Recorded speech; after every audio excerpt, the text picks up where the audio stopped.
A few years ago, I started my journey into the world of hacking, and today I'm a pro hacker with numerous successful projects under my belt and the ability to hack passwords, computers, and even mobile phones. But I'm not the only one doing this. Pro hackers are making waves all over the internet, pulling off incredible feats and earning significant recognition. Just take a look at this hacker, and of course, this hacker. After watching this video, you'll have the exact blueprint I used to become a pro hacker. I'll give you the entire formula, the skills you need, the tools you should use, and how to practice the best way. But for this to work, you need to watch this video all the way to the end. You can't skip any steps. Most people are lazy and skip the boring parts, which is why most aspiring hackers fail. Ethical hacking is still a highly in-demand field because not many people put in the work that it takes. Some backstory: I started my hacking journey with no idea what I was doing. I dabbled in random techniques and tools just hoping for the best. Don't do this. I had several failed attempts before I found my path. So to save you some headache, I created this guide with all the steps that go into becoming a pro hacker that actually make a ton of money. Before I jump into the juicy stuff, I need to make a disclaimer. This video solely focuses on teaching ethical hackers and security professionals about the best way to become a pro hacker. Black hat hacking is highly discouraged and can result in serious legal consequences. How to start learning? No need to reinvent the wheel here. Instead, go with proven resources that people are already using to learn hacking. If you're serious about getting into the field, you should start with the fundamentals. That means learning what networks are and how they work, being able to work on Windows and Linux and interacting comfortably with the command line interface. That is the bare minimum. Afterwards, you can start looking at programs like TryHackMe or HackTheBox. Those will give you a good starting point. Learn the important well-known ports and services. Learn how to enumerate them and how to potentially exploit them. After that, it depends on what you want to do specifically. You will most certainly not use all of the techniques above, no matter where you end up. Cybersecurity is a big field, and you won't be doing everything. Instead, you'll be specializing. If you're looking to be on the offensive side, you're looking at pen testing or red teaming. On the other end of the spectrum, we have DFIR, digital forensics, and incident response and blue teaming. Go to platforms like Udemy, Coursera, and YouTube to see what courses and tutorials are popular. Most successful hackers start with foundational courses in computer science, networking, and cybersecurity. You could start with other resources, but make sure you learn some basics like networking and get some hands-on experience with Unix systems. Most hackers use Kali Linux as their operating system, and that's a great choice if you want a lot of hacking tools ready to go out of the box. Avoid resources that are outdated or have poor reviews. For example, if you start with a course that hasn't been updated in years, you might miss out on the latest techniques and tools. All the pro hackers I showed you earlier use a variety of tools to perform their tasks, and it's not only about having the tools, it's about knowing how to use them effectively. When you're hacking, you need to be familiar with both offensive and defensive tools. Offensive tools include things like Metasploit, Nmap, and Wireshark. Defensive tools include firewalls, intrusion detection systems, and antivirus software. So having a good understanding of these tools makes it all a lot easier. And no, you don't need to buy expensive software. You can start with free and open source tools that are just as powerful if you know how to use them. First, you want to familiarize yourself with some essential tools. Try to be a bit creative here. Don't just stick to the basics. Explore new tools and techniques that can give you an edge. Then you want to head over to platforms like GitHub, download the tools, and start experimenting with them. The reason we're using GitHub is because it's free and has a vast repository of tools and resources. This is without a doubt the most important thing when it comes to becoming a pro hacker. You can have all the knowledge and tools, but if you don't practice, you won't get anywhere. I spent countless hours practicing on platforms like HackTheBox, TryHackMe, and CTFs, or Capture the Flag competitions. These platforms provide real-world scenarios where you can test your skills, so spend time practicing. Sometimes you'll see a simple challenge taking hours to solve, but that's part of the learning process. Go search up these platforms and see what challenges are available. I've seen that challenges related to web application security, network security, and reverse engineering can be really useful to train on. I know it can be difficult to get started and just not knowing where to begin. That's why I have created the Ultimate Hacker's Cheat Sheet. It's a list of the most popular tools and the commands you need to learn first, along with examples on how to use them. So make sure you check that out in the comments to get a head start on your hacking journey. Once you've mastered the basics and intermediate levels of hacking, it's time to dive into advanced exploitation techniques. These are the skills that separate the good hackers from the great ones. One of the most powerful techniques is buffer overflows. Understanding how to exploit buffer overflows can give you access to systems that are otherwise secure. To learn this, you can refer to books like Hacking: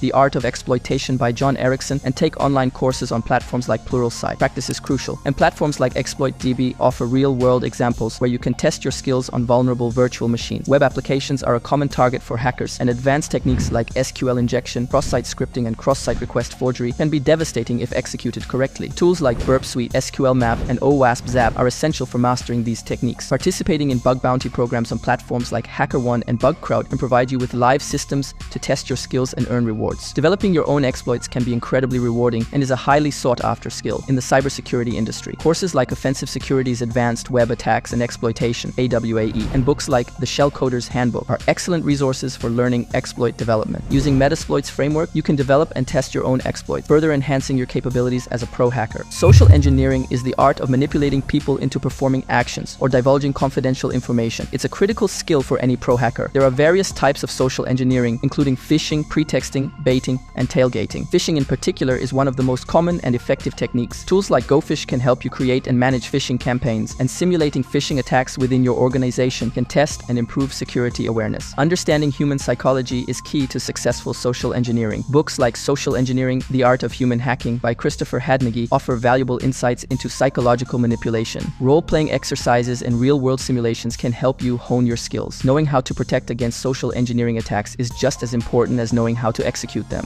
As more organizations move their infrastructure to the cloud, understanding cloud security and exploitation techniques has become increasingly important. Cloud environments such as Amazon Web Services, Microsoft Azure, and Google Cloud Platform have unique security challenges and vulnerabilities. One of the first steps in cloud security exploitation is understanding the shared responsibility model, which delineates the security responsibilities of the cloud provider and the customer. Tools like AWS CLI, Command Line Interface, and Azure PowerShell are essential for interacting with cloud environments. These tools allow you to manage cloud resources, configure security settings, and automate tasks. Learning how to use these tools effectively can help you identify misconfigurations and vulnerabilities in cloud environments. Another critical aspect of cloud security exploitation is understanding identity and access management. IAM misconfigurations are a common vulnerability in cloud environments. Tools like Prowler for AWS and Scout Suite for multi-cloud environments can help you audit IAM policies and identify potential security issues. By mastering these tools, you can exploit IAM misconfigurations to gain unauthorized access to cloud resources. One of the most crucial aspects of becoming a pro hacker is understanding the legal and ethical boundaries. You need to know what is legal and what isn't. Ethical hacking involves getting permission before you test any system. Always have a signed agreement or contract before you start any penetration testing. Familiarize yourself with laws like the Computer Fraud and Abuse Act in the United States or similar laws in your country. Violating these laws can lead to severe penalties, including imprisonment. Remember, the goal is to improve security, not to exploit vulnerabilities for personal gain. Hacking is a constantly evolving field, and one of the best ways to stay updated is by joining a community of like-minded individuals. Communities like Reddit's r/NetSec, Stack Exchange's information security community, and Discord servers are great places to start. That's why I have made a dedicated Discord server where new and pro hackers can discuss and ask questions, so make sure you join that community as well. These communities provide a platform to share knowledge, ask questions, and get feedback on your work. They can also be a great source of motivation and support. Networking with other hackers can open up opportunities for collaboration, learning, and even job offers. This step is probably the most important one. As you gain more skills and experience, start building a portfolio of your work. This can include write-ups of challenges you've solved, tools you've developed, or vulnerabilities you've discovered. Don't underestimate this step, it's really valuable. A well-documented portfolio can be a powerful tool when applying for jobs or freelance gigs. It shows potential employers or clients that you have practical experience and a deep understanding of hacking. You can use platforms like GitHub to host your projects and write-ups. Make sure to keep your portfolio updated with your latest work. The field of hacking is always changing, with new vulnerabilities and techniques being discovered all the time. To stay ahead, you need to commit to continuous learning. Follow cybersecurity blogs, attend conferences, and take advanced courses to keep your skills sharp. Certifications like Offensive Security Certified Professional, OSCP, and others can also add credibility to your skills and knowledge. But don't worry about that in the beginning. Remember, the journey to becoming a pro hacker doesn't end. It's a continuous process of learning and adapting. That's it for today. I also have a lot of other hacking tutorials. Here's one on screen on how to learn hacking fast. Happy hacking!